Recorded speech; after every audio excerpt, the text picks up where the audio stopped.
Good morning guys. Nandito ako ngayon sa tindahan namin.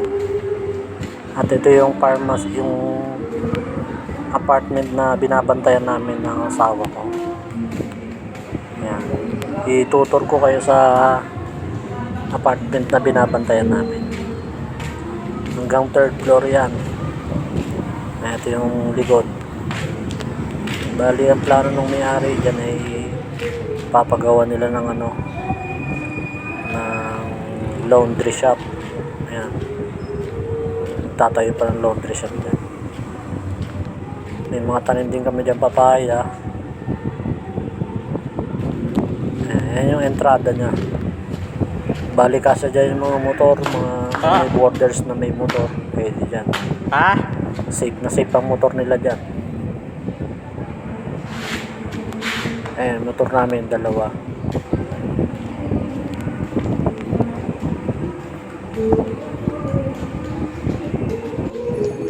Akit naman tayo sa 2nd floor.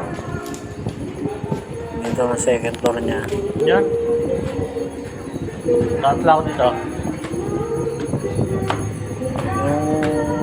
Dito lang yan sa Terrelay, Kabuyang. Kung may gustong mag-board yan, pa-reserve na. Pero ngayon, hindi pa available yung mga kwarto. May mga ano ba. May bukas na kwarto kasi ginawa yan kanina. Bukas ang pinto. Ayan, ganyan yung style niya. May lutuan, may sariling lutuan. Tapos yung kama sa taas. Ayan, may hagdanan.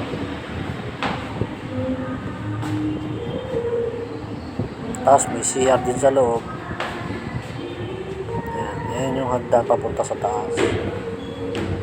Kasya dyan ng siguro mga 5. Magkalatag daw ng kutsyon.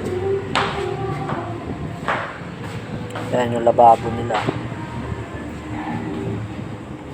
CR. Naka-shower yan. Social. Nasa motel.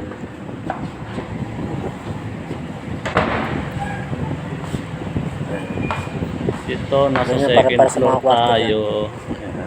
May sarili din mga sampayan. Ayan, kung maglalaba. Ayan. Nasa bungod lang. Ayan.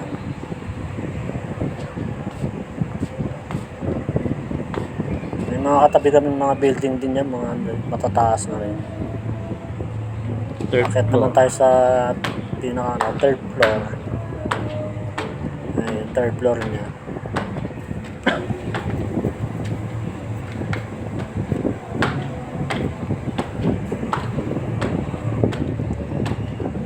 Umulan kaya medyo basa yung tiles.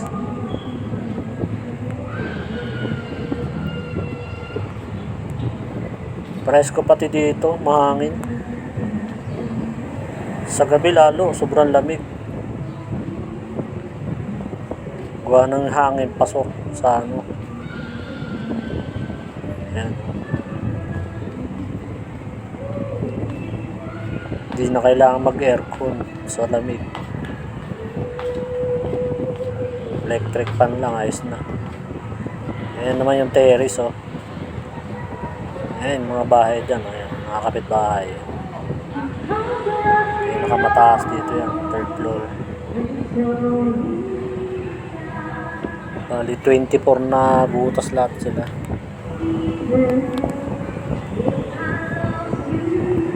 Yan lang guys, thank you for watching. Please subscribe. Guys, if you like my video, please like, share, and subscribe.